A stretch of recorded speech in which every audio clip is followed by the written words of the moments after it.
नमस्कार दोस्तों। इस वीडियो में जिस स्टॉक के बारे में हम बात करने वाले हैं उसका नाम है HFCL लिमिटेड। ये स्टॉक 123 के प्राइस पे ट्रेड कर रहा है। मार्केट में फ्राइडे को इसने 4.18% का अप मूव दिया था। मार्केट कैप है इसकी 17,781 करोड़ की। प्रमोटर होल्डिंग 37.60% है। बुक वैल्यू 27.40 है। डिविडेंड यील्ड 0.16% है एंड फेस वैल्यू 1 है। फंडामेंटल वीडियो मैं ऑलरेडी बना चुकी हूँ, प्लेलिस्ट में ऐड कर दूंगी एंड आप देख सकते हैं। अभी के लिए देखें तो स्टॉक 50 एंड 200 दोनों डीएमए से ऊपर ट्रेड कर रहा है, जो कि एक अच्छी बात है।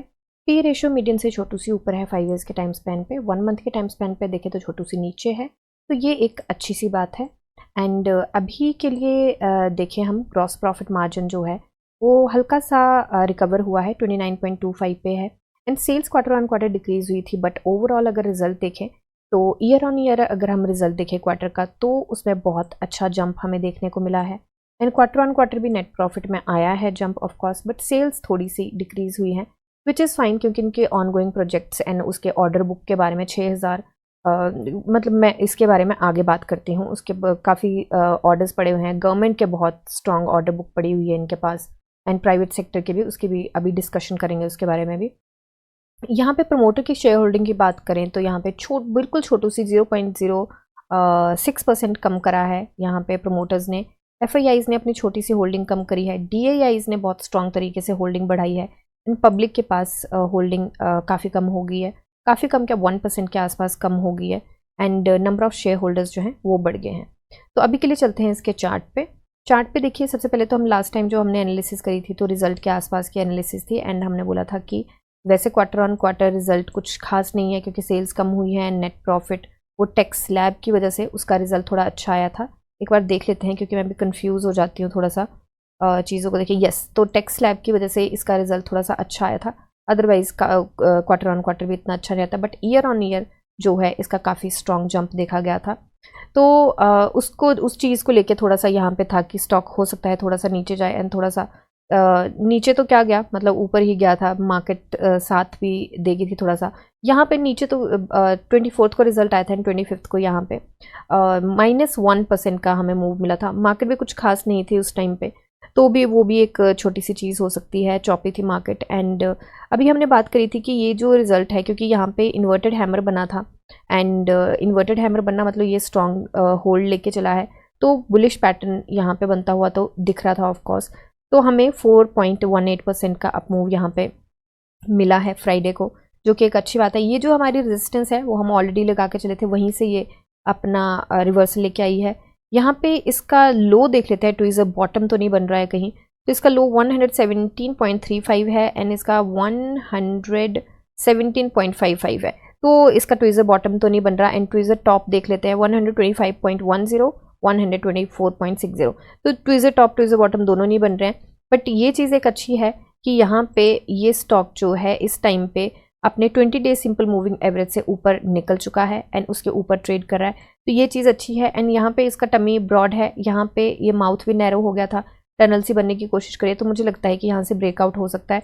और ब्रेकआउट को लेके जो बात मैं कर रही हूँ वो उसके पास मेरे पास कुछ न्यूज़ है, उसको एक बार डिटेल में चेक करेंगे। उससे पहले हम एक बार वीकली कैंडल अभी चेक कर लेते हैं। तो वीकली कैंडल की बात करें तो यहाँ पे स्टॉक मुझे डेफिनेटली बायर्स के हाथ में लग रहा है, एंड मुझे लग रहा है कि यहाँ पे बुलिश पैटर्न भी बन सकता है क्योंकि इनगल्फिंग कैंडल बना रहा है। जस्ट अ सेकेंड, तो ये देखिए, ये रेड वाली कैंडल जो है वो ग्रीन कैंडल के विक और बाकी सारी चीज़ें उसके अंदर आती है, तो ये इनगल्फिंग कैंडल बना रहा है एंड ये काफ़ी स्ट्रॉन्ग बुलिश पैटर्न है। एंड वॉल्यूम की बात करें तो लास्ट वीक में 72.65 मिलियन का था एनएससी पे, एंड इस बार आया है 156.85 मिलियन का एनएससी पे। बहुत स्ट्रॉन्ग वॉल्यूम में जंप देखा गया है।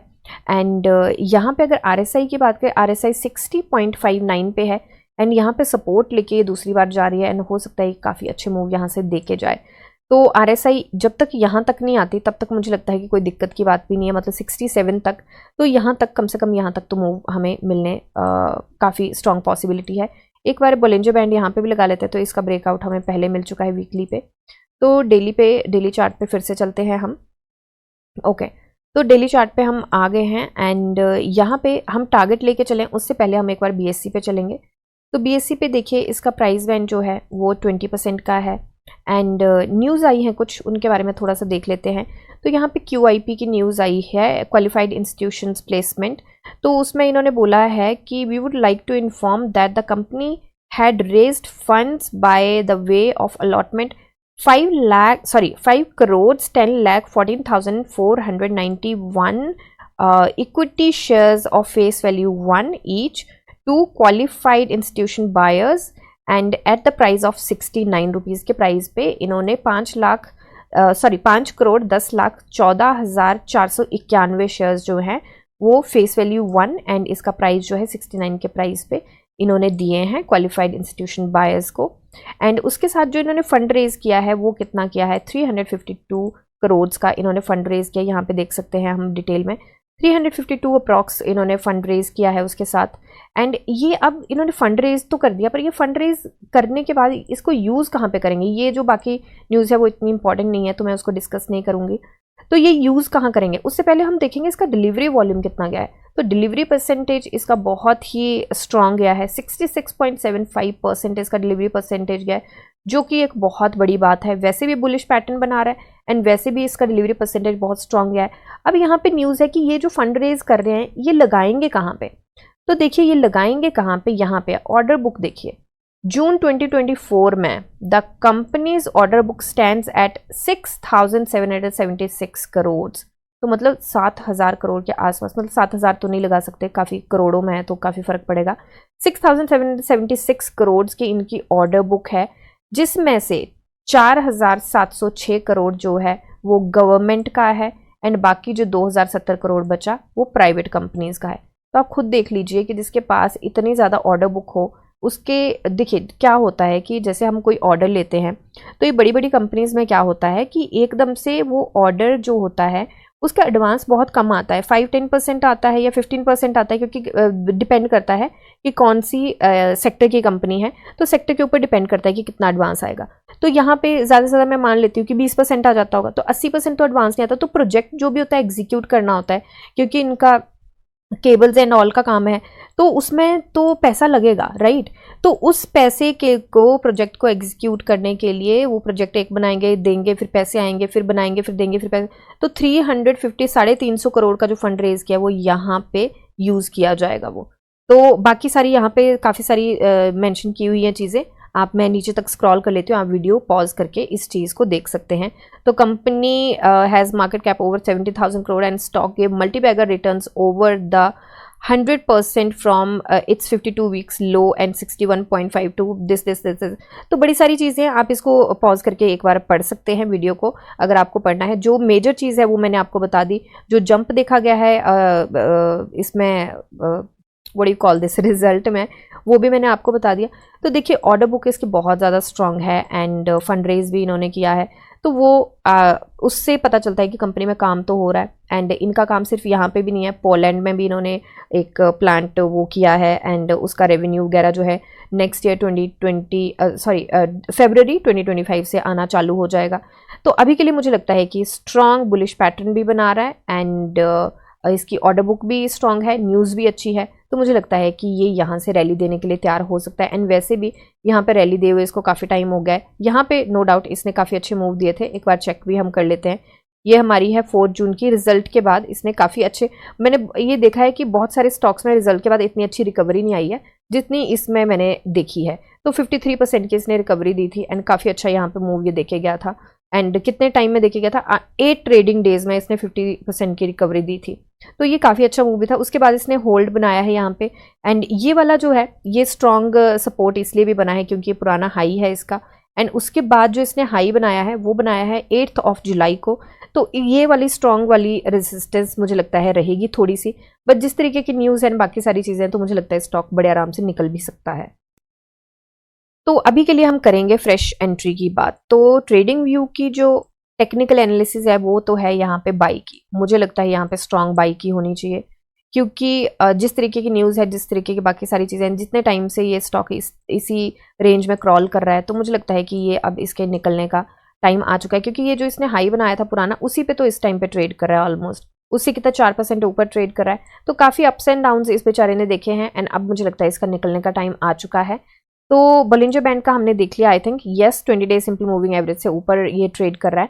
आरएसआई की यहाँ पे बात करें तो आरएसआई 56.43 पे है एंड यहाँ पे स्मूदन मूविंग एवरेज को आरएसआई की लाइन ने कट किया है, जो कि एक अच्छी बात है। अभी आरएसआई को जो हिकअप आएगा वो इसकी रेंज शिफ्ट करने में आएगा, तो हो सकता है कि ये छोटा सा मूव देखे इसके आसपास थोड़ा सा क्रॉल करे, क्योंकि हाई की भी रेजिस्टेंस है तो यहाँ पे क्रॉल भी कर सकता है। अगर निकल गया तो और भी ज़्यादा अच्छी बात है। तो इस स्टॉक में मैं हमेशा बोलती हूँ फ्रेश एंट्री के लिए वॉल्यूम के ऊपर ध्यान रखें। इस स्टॉक में मुझे लगता है कि वॉल्यूम काफ़ी स्ट्रॉन्ग आ सकता है मंडे को, तो ज़रूर ध्यान रखें। एंड फ्रेश एंट्री मुझे लगता है यहाँ पे काफ़ी अच्छा बाइंग का मौका बनता है। ये हमारी रिवर्सल कैंडल थी एंड ये हमारी कंफर्मेशन कैंडल है। एंड ये वाली जो रेजिस्टेंस है ये स्ट्रॉन्ग तो है बट उतनी स्ट्रॉन्ग नहीं है जितनी ये वाली है। तो थोड़ा सा इस रेजिस्टेंस को, अगर बहुत ज़्यादा सेफर साइड चलना है तो जैसे ही स्टॉक करेगा 125 से ऊपर सस्टेन, तो उसके बाद भी एंट्री बना सकते हैं। बट मुझे लगता है कि ये रन दे सकता है, तो मुझे लगता है लाइव मार्केट में एंट्री वॉल्यूम को देख के एक बार उस पर देना चाहिए ध्यान। अभी इस मंथ के एंड के टारगेट की बात करें तो हमारे पास 3 ट्रेडिंग डेज हैं एंड मुझे लगता है बड़े आराम से ये स्टॉक इसके आसपास 140 के आसपास घूम सकता है। एंड चलो अभी मंथ की इसकी देख लेते हैं, मंथ एंड का क्या होता है, 2 दिन देख लेते हैं, उसके बाद रिवाइज करने पड़े तो मुझे लगता है कि 15 अगस्त तक मुझे लगता है 170 के आसपास स्टॉक घूम सकता है। रेस्ट अभी देखते हैं क्योंकि इसकी रेजिस्टेंस भी स्ट्रॉन्ग है। आगे की नेक्स्ट एनालिसिस में आगे की ये जो रेजिस्टेंस रहेंगी इसकी वीकली चार्ट पे करके वो भी लगा के देखेंगे हम। अभी के लिए जो इसकी रेजिस्टेंस है वो मुझे लगता है यहाँ पे भी एक स्ट्रॉन्ग रेजिस्टेंस आ सकती है, तो इसको भी हम लेके चलेंगे। तो ये सारी रेजिस्टेंस, इसके बीच की भी एक रेजिस्टेंस आएगी, इसको थोड़ा सा ब्रॉड करते हैं। इसके बीच की मुझे लगता है ये वाली रेजिस्टेंस आ सकती है, 127 की रेजिस्टेंस आ सकती है एंड ये भी वीक नहीं होगी, ये भी स्ट्रॉन्ग रहेगी। तो इतनी सारी रेजिस्टेंस के बाद ये वाले टारगेट मुझे लगता है हम ठीक लेके चले हैं एंड उम्मीद है कि 14% ये दे जाएगा। रेस्ट लेट्स सी कि क्या होता है, ठीक है। तो शॉर्ट टर्म के लिए वैसे मुझे लग रहा है स्टॉक अच्छा है अभी के लिए एंड ये सिर्फ मेरी एनालिसिस है, कोई बाय सेल होल्ड की रिकमेंडेशन बिल्कुल भी नहीं है। तो आप अपनी एनालिसिस कीजिए, जानिए समझिए पढ़िए और फिर इन्वेस्ट करिए। मिलते हैं नेक्स्ट वीडियो में, तब तक के लिए शुक्रिया एंड हैप्पी इन्वेस्टिंग।